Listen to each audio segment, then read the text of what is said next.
안녕하세요. 수아입니다. 이번 시간은 제목이 좀 그렇죠. 그런데 이 방송은 한 번쯤 꼭 해야겠다는 생각을 가졌습니다.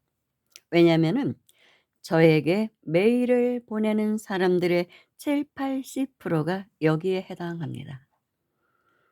이런 사람 좀 있으면 소개 좀 시켜 주십시오. 그런데 그런 사람은 없습니다. 솔직히. 영안이 100%확 열린 그런 사람은 없습니다. 어느 정도 열렸을 뿐입니다. 저도 수많은 사람을 만나봤고 수많은 수행자를 만났고 수많은 역학하는 사람들, 철학하는 사람들 만나봤습니다. 그런데 100% 없습니다. 어느 한 부분만 열린 사람도 있고 또 열렸다 해도 그것이 계속 그렇게 지속되는 게 아닙니다. 이런 영안이 확 열리려면 천안통하고 숙명통을 하려면 폐관 수행, 즉 무문관 수행이나 토굴 수행, 뭐 무건 수행을 몇 년씩 했다든지 장자불화를 하고 잠 안 자고 눕지도 않고 자지도 않고 뭐 쉽지 않아요. 그렇게 해서 뭐 그냥 치열하게 용맹정진할 때 잠시 확 열립니다. 그럼 다 보이겠죠. 그렇지만 그분들이 계속 산에서 그렇게 평생을 하고 사는 사람이 어디 있습니까? 어느 정도 하고 나면 내려오죠. 그래서 또 내려와서 많은 사람들과의 인연관계에 엮이다 보면 또 인제 먹는 것도 좀 탁한 거를 먹게 되고 그 능력이 사라집니다. 그래서 점점 흐려지는 것이죠. 제가 그런 사람들한테 직접 질문해 봤어요. 그랬더니 점점 사라진다고 하더라고요. 그게 계속 그렇게 되는 게 아닙니다. 어느 순간 확 열립니다. 그때는 뭐 자기가 막 신이 된 것 같은 거예요. 그래서 인제 공부가 안 된 사람들은 세속에 내려와서 역설관으로 타는 것입니다. 유명한 뭐 그런 능력자들 있죠. 그게 영원히 가지 않습니다. 그래도 아 근세에서 그래도 이런 능력으로 가장 유명한 사람이 물론 대행스님, 그렇죠? 상월원각조사, 그리고 설성스님이 계십니다. 이 설성스님은 조금 특이해요. 40대 중반에 어떤 뭐 큰 인생의 시련이 와서 차라리 죽어야겠다고 결심하고 있는데 무령조사라는 분을 만났다고 합니다. 그런데 이 무령조사라는 사람은 아무리 찾아봐도 나오질 않습니다, 검색에. 자, 어떤 분인가 제가 굉장히 궁금했어요. 그 설성 스님이 스승으로 모셨던 분. 그리고 조사라는 말까지 붙였습니다. 조사는 엄청난 경지거든요. 사실은 진짜로 이런 도인들은 진짜 예 대각을 성취한 분들은 그렇게 알려져 있지를 않습니다. 솔직히 그래요. 진짜 고수는 알려져 있지 않습니다. 아무튼 그분을 스승으로 모시고 인제 불법에 귀하게 되었는데 이 설성 스님이 어느 사찰에 가서 법화경을 독송을 했다고 합니다. 법화경 공부만 하셨답니다. 아마 그 무령 스님께서 무령 조사께서 법화경을 하시라고 권했던 것 같아요. 이미 아셨겠죠. 이 설성 스님은 전생의 법화경 수행을 엄청나게 했던 분입니다. 40일 만에 법화경 수행한 지 40일 만에 도통을 했답니다.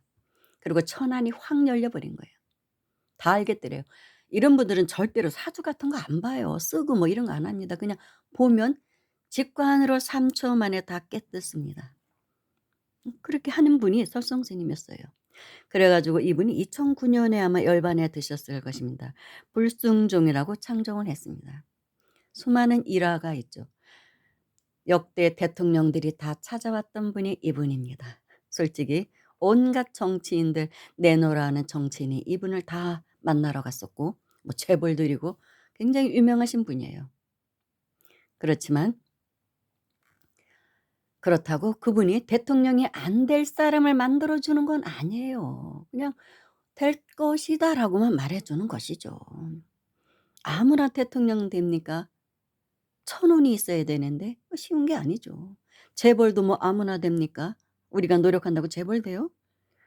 쉬운 거 아니에요. 그만한 복력이 있어야 되는 거죠.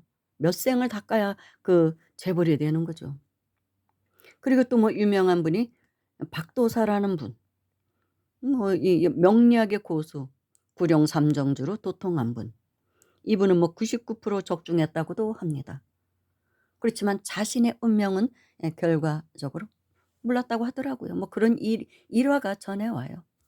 자기 건 잘 몰라요. 그런데 설성 스님께서는 이제 당부하신 것이 하지 마라. 그리고 법화경을 수행하라.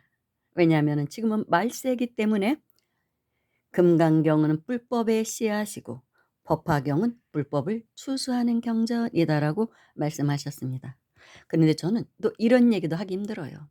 또 누군가가 편지가 와서 뭐라 하는 사람들이 있습니다. 참 방송하기도 쉽지는 않습니다. 왜 법화경이 최고라고 말하느냐 뭐 이런 것이죠. 저는 최고라고 말하는 게 아닙니다. 다만 금강경은 불법의 씨앗이고 법화경은 불법을 추수하는 경전이다라고만 말할 뿐입니다. 다 단계가 있어요. 금강경 공부할 단계가 있고 법화경을 공부할 단계가 있고 무량수경을 공부할 단계가 있고 미륵경을 공부할 단계가 다 있는 것이거든요. 화엄경을 공부할 단계가 있고 그냥 그렇다고 얘기하는 것뿐입니다. 그러면 또 어떤 사람이 편지가 와서 뭐라고 뭐라고 하는 사람들이 있더라고요. 아무튼 설종 스님의 가르침의 요지는 그런 것이었다라는 것입니다. 그리고 스님께서는 3초가 넘어가서 점괘가 나오는 것은 가짜라고 했어요. 맞지 않는다. 이미 다른 어떤 마가 끼어든다는 것이죠.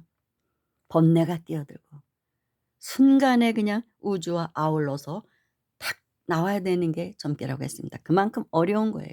그만큼 수행에 고수가 가지 않고는 고수가 되지 않고는 적중력이 그만큼 별로 없습니다. 그렇다고 또 그런 분들이 다른 사람의 운명까지 바꿔주지는 않습니다. 않는 게 아니라 못하는 것이죠. 조언만 해줄 뿐이에요. 그런데 우리가 이런 역술가들을 찾아가서 또 그 후에 뭐 차길진 법사 또 유명했죠. 영능력자 차길진 법사. 뭐 박도사라든지 근데 이분들이 지금 다 돌아가시고 안 계십니다. 안 계셔요. 다 돌아가셨어요.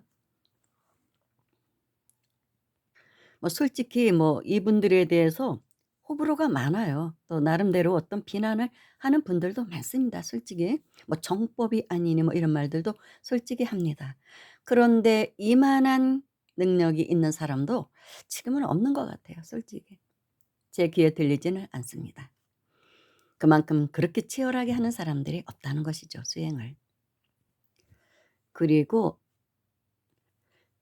이렇게 내노라 하는 그런 분들은 내노라 하는 뭐 역술인이든 이런 분들은 찾아가면 엄청난 돈을 요구합니다. 솔직히 어떤 뭐 선사라는 분이 계십니다.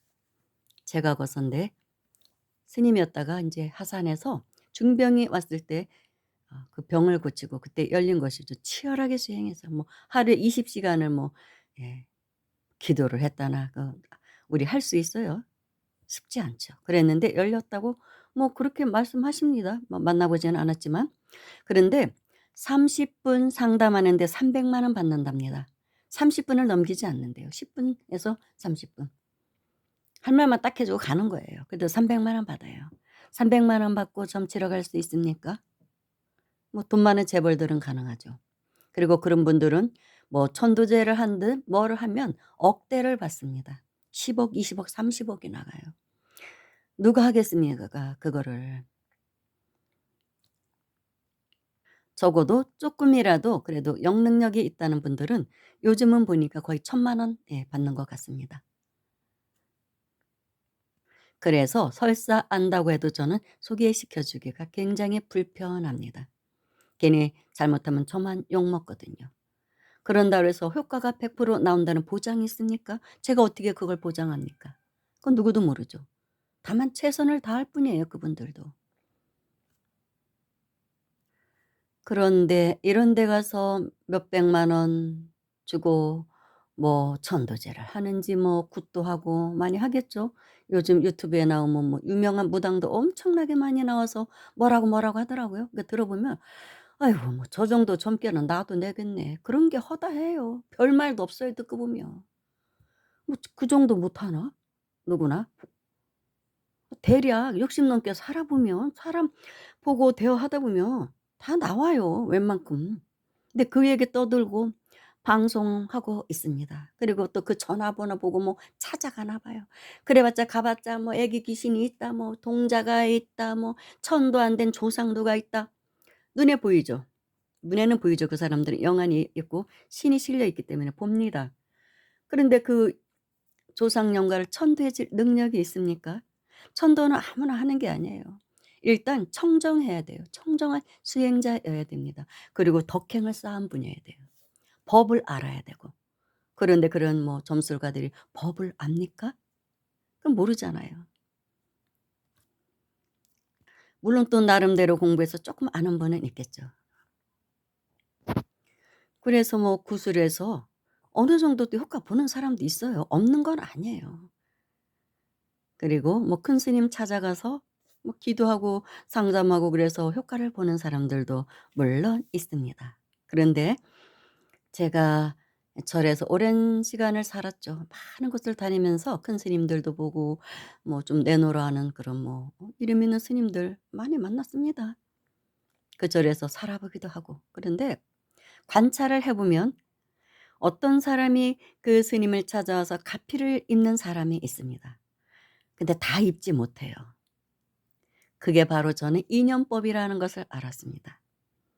그 스님과의 어떤 인연법이 있어요. 그래서 그 사람은 효과를 보는 거예요. 그리고 그 스님에 대한 믿음 그게 또 절대적이어야 돼요. 뭐 '될까? 안 될까? 이 스님이 뭐 어쩌고.' 이렇게 의심하는 마음이 있으면 안 됩니다. 그 부정적인 생각 때문에 그 스님의 법력이 전달이 안 돼요. 어떤 사찰에 갔더니 그 절도 인제 꽤 유명한 큰 스님입니다. 성철 스님 제자분. 그런데 그 사찰에 인제 어느 보살님이 그 얘기를 해 주더라고요. 어느 날 인제 그 절에서 봉사를 굉장히 많이 한 사람이에요. 제가 갔을 때도 봉사하고 있더라고요. 자기는 예 그 큰 스님께 은혜를 입었기 때문에 자기가 죽는 날까지는 또 큰 스님이 열반에 드실 때까지는 이 절에서 봉사하려고 합니다. "그런 원을 세웠습니다."라고 말하더라고요. 그래서 얘기를 하는데 어느 날 법당에서 이렇게 법당 청소를 하고 있는데 봉사를 많이 한 사람이에요. 큰 스님께서 이렇게 어떻게 법당에 잠깐 들어오셨다가 이 보살님을 보더니 그러시더래요. "보살 저기 부처님 맞이그릇 좀 사다가 보시 좀 하시지." 그러시고 나가시더래요. 그래서 "네." 해 놓고 아니 절에 뭐 큰 절이니까 좀 있는 절이에요. 부자절이라고 말하면 좀 이게 이런 말이 좀 어폐가 있긴 한데 아무튼 좀 뭐 그런 절입니다. 유명한 스님이니까. 아니 절에 그냥 뭐 맞이가 얼마나 그 맞이 그릇이 얼마나 많은데 여유분도 분명히 있는데 '아 왜 또 맞이 그릇을 사다가 부처님께 올리라고 그러지?' 이런 생각이 들죠 당연히. 그런데도 의심하는 마음이 없었던 거예요. '아 큰 스님이 나한테 그런 말씀을 하실 때는 뭔가 이유가 있겠구나.' 그래서 무조건 그 길로 밖으로 나가서 불교용품점 가서 맞이그릇을 사 가지고 인제 부처님에게 인제 올렸답니다. 법당에 올려 놨대요. 공양 맞이그릇 불사를 한 것입니다. 공양 올렸는데 한 달 안에 교통사고가 났대요 자신이. 죽다 살아났다고 하더라고요. 차도 완전히 다 찌그러지고. 그런데도 별로 다치지도 않고 자기가 완전히 뭐 의자 밑으로 이렇게 들어갔더라네 뒤집혀서. 그런데도 별로 안 다치고 살아났다고 합니다. 그 스님은 그걸 본 거예요. 저 보살에게 어떤 애군이 올 것이다라는 것을 봤는데 차마 뭐 "언제 교통사고가 날 것인가." 이런 얘기를 안 하시는 거예요. "교통사고 날 것이니까 조심하라고 한다." 그래서 차를 안 탈 수 있습니까? 또 안 타면 뭐예요? 걸어가다가도 어 길가에 서 있는데 뭐 버스가 들이받아서 죽는 사람들도 요즘 나오잖아요. 그걸 어떻게 우리가 알 수가 있습니까 그거를. 지나가든 뭐 오토바이가 칠 수도 있고. 그렇다고 뭐 한 달 내내 밖에 안 나가고 살 수 있어요? 생활을 해야 되잖아요. 그러니까 복을 지어서 그거를 막아 주려고 했던 것이죠. 큰 스님께서는 이미 내다보고. 그래서 정말 의심하는 마음 없이 스님이 하시라는 대로 했더니 예 교통사고 났는데 다치질 않았다. 긁히기만 했다고 하더라고요. 그래서 너무 기적이라고 했대요 사람들이. 어떻게 이럴 수가 있냐고. 그런 거예요. 그래서 또 어떤 보살은 또 그 큰 스님이 뭐 성철 스님 문 중은 능엄주 유명하잖아요.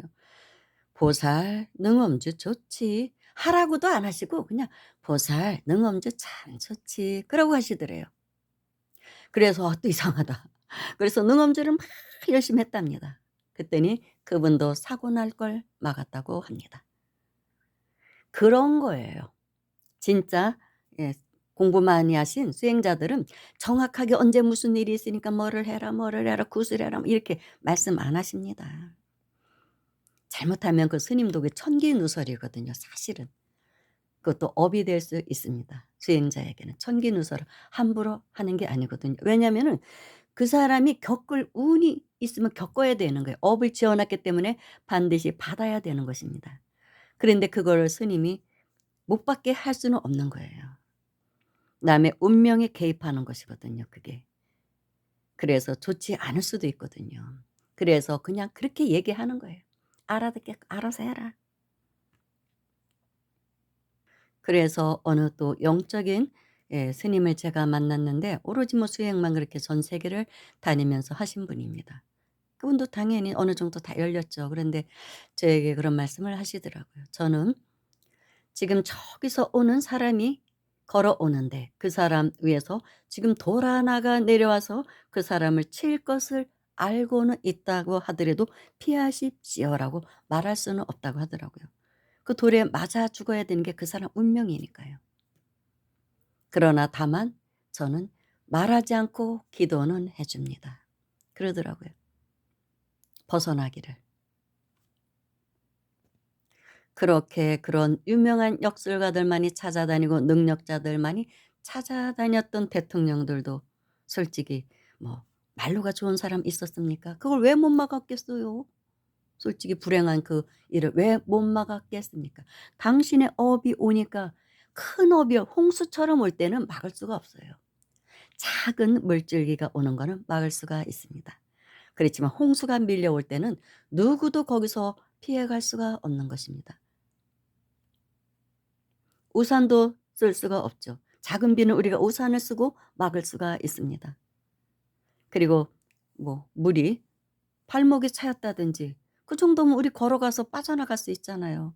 그렇지만 대홍수가 와 갖고 지붕 위까지 물이 다 찬다면 살아날 인류 있습니까? 그 큰 업은 큰 홍수는 못 막는 거예요. 다만 우리는 오늘 하루 열심히 기도하고 수행하고 공덕을 지으면서 살 뿐입니다.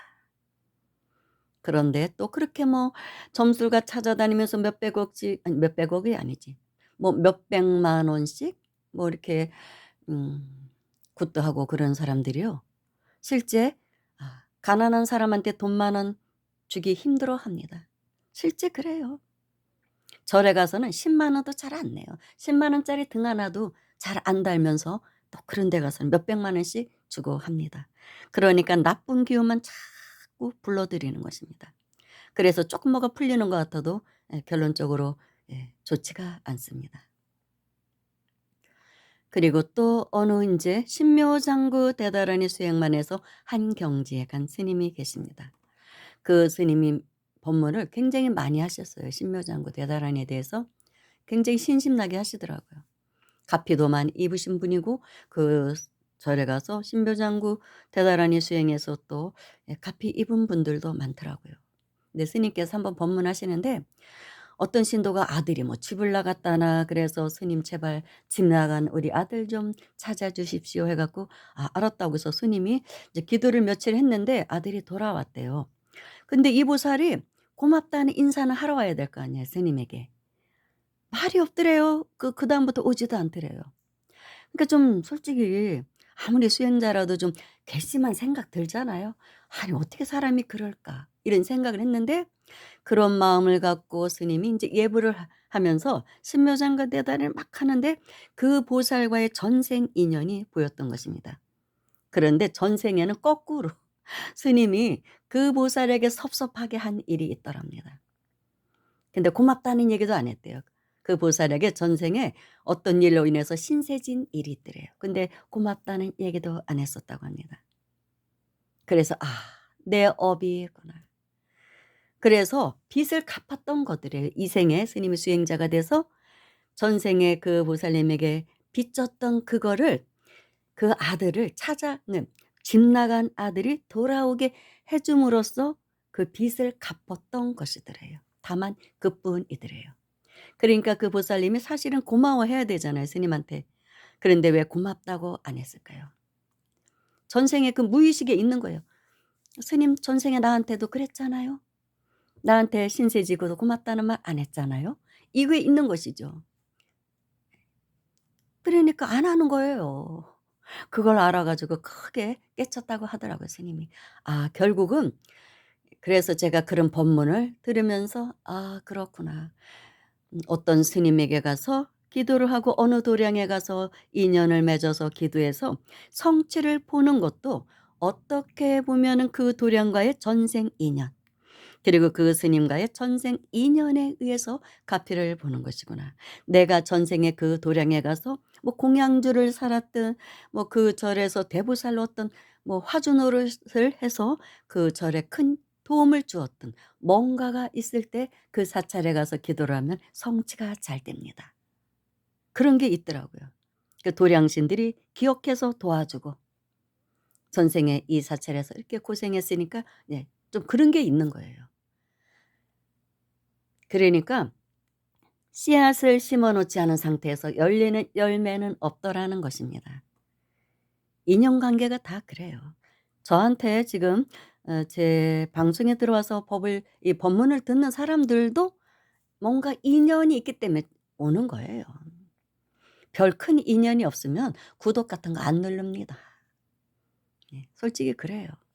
그래도 듣는 사람은 인연이 있어서 듣고 있는 것입니다. 어느 생에선가는 인연이 있었을 것입니다. 그래서 좋은 인연을 늘 우리는 인연을 지어야 되는 거예요. 인연을 지어야 됩니다. 좋은 인연을.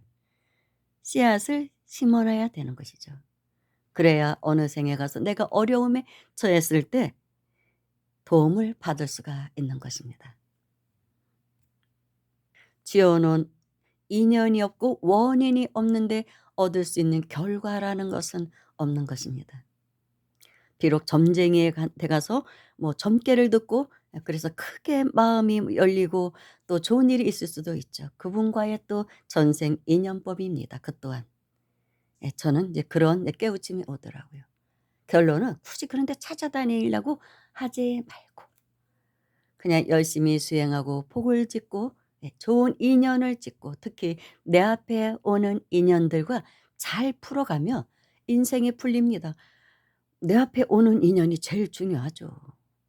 얼마나 숙세에 많은 인연을 지었으면 부모, 형제, 가족으로 만났겠습니까? 부부로 만나고. 그분들에게 잘해야 돼요. 실타래는 내 앞에 온 가족과의 실타래부터 풀어나가야 합니다. 그래야 멀리까지 그게 풀어나가죠. 중간에서 풀 수는 없잖아요.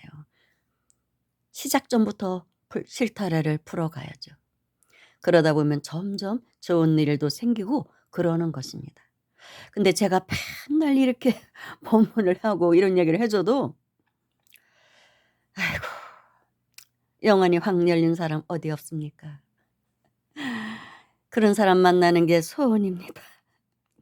이런 메일을 받을 때는 참 기운이 빠져요. 솔직히 맥이 다 풀립니다. 근데 100% 풀린 사람은 확 100% 열린 사람 없다는 거. 부처님한테 가야 돼요 그러면. 부처님이나 찾아서 가야지 지금 현재 이 세상에 그런 사람은 없습니다. 그리고 알아도 다 얘기 안 해 줍니다. 내일 죽을 거란 말을 어떻게 하고 1년 후에 죽을 거라는 말을 어떻게 합니까? 그냥 쪼끔 운세가 안 좋으니 조심하라고 얘기해 주지 그럼 뭐 11월 월 달에 죽습니다. 12월 달에 죽습니다. 얘기합니까? 몇 년 이내에 쫄딱 망한다고 얘기하겠습니까? 몇 년 이내에 좀 어려워질 것 같으니까 지금부터 돈을 좀 아끼십시오.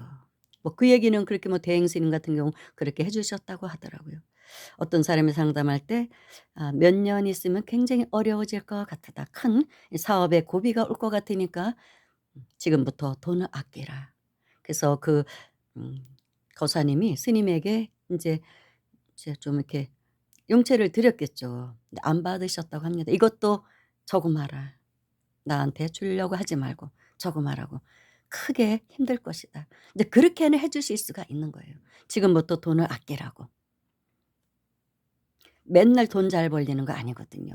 이런 도움은 주는 거지 그렇다고 뭐 스님이 망하는 걸 막아 줄 수 있습니까? 그럴 수는 없는 거예요. 그러니까 아끼고 복을 지어라. 기도해라. 이것만 해줄 수가 있는 것입니다.